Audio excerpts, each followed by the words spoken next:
Hello everyone, welcome back to the channel. We are getting ready for wheat harvest. We've got to change some belts on the New Holland CR920. We're going to bring you along. Quick inspection underneath the skirt of the combine, if you will. We have this large belt to change. I'm not sure if we're going to do that one this time. We've got to switch from our large concave to our small concave. And then just about every belt you see under here has to go. We've already done these two belts down low because we were in there. That pulley ended up going bad on us, I think a year ago, maybe more. And then this belt here, I don't know if you can see that or not, has jumped cog. So it's time for it to go, and it's also coming apart. It's a banded belt, so it probably would run, but it's coming apart back there under the shield. So we've got our work cut out for us. Let's go ahead and get started.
We have all of the belts changed. It took me about a grand total of an hour to change all these.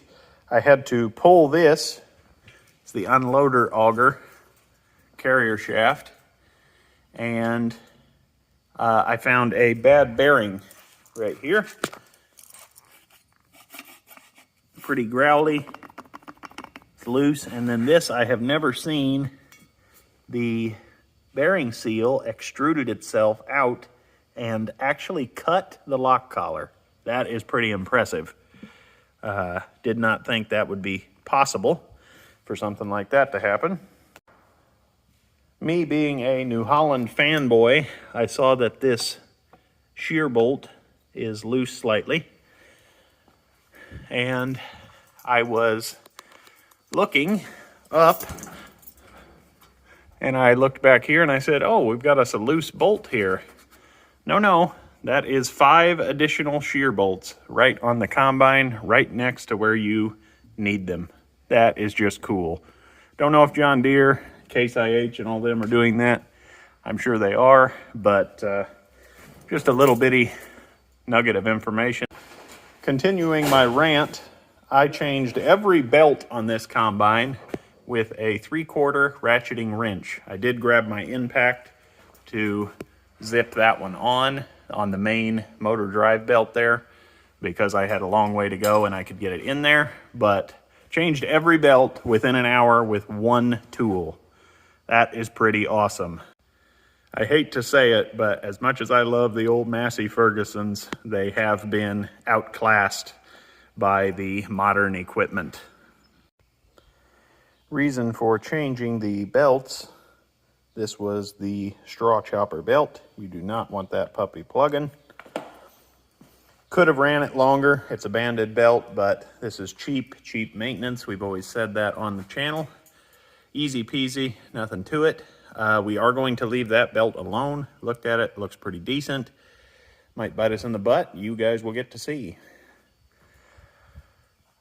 This is going to end night one, getting the combine ready for wheat harvest. Like I said, got to change our concaves. They're laying over in the back of the shed here, and put our doors on and get our settings set. If you made it this far in the video, please like, share, and subscribe. It takes a lot of time to bring you guys along. We'll pick it back up again tomorrow. Work is progressing. We are switching out the bad bearing we have here. Have a good bearing right here. 1 3/8 is what this is. And then we're also working on the John Deere 750 grain drill, because right after wheat harvest we are going into double crop soybeans. So we had a few of these closing wheels with stuck bearings, and so we're changing those out. Very simple, rudimentary maintenance. We have our new bearing installed and thoroughly greased, because it will never be able to be greased again. This rear bearing is on borrowed time. It's kind of crunchy, but it's still in. It doesn't get used day in and day out. It's only on the unloading auger. A trick you can do is to drill an 1/8 inch hole into the bearing seal. The bearing's already on borrowed time. This is easy to remove, so when it goes out, easy to fix. You take a needle greaser. This is just an obligatory one. Have it intersect with your 1/8 inch hole. Then you can grease a non-greasable flange bearing like this. You can see we got plenty of schmutz coming out. Helps you with a bearing that's on borrowed time. It'll run a little bit longer. And like I said, easy to change, easy to remove. So we'll get by for another year or two with this. Having our bearings all installed, now we've just got to slap the old shaft back up in there. Be a little bit of a challenge out here by myself.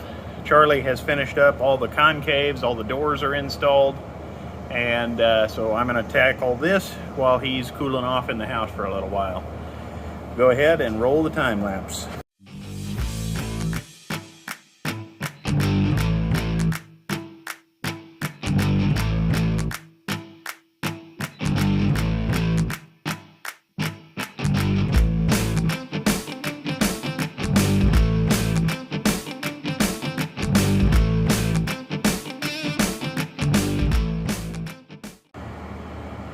And just like that, ladies and gentlemen, we have every belt changed on this side of the combine, with the exception of the table elevator drive there.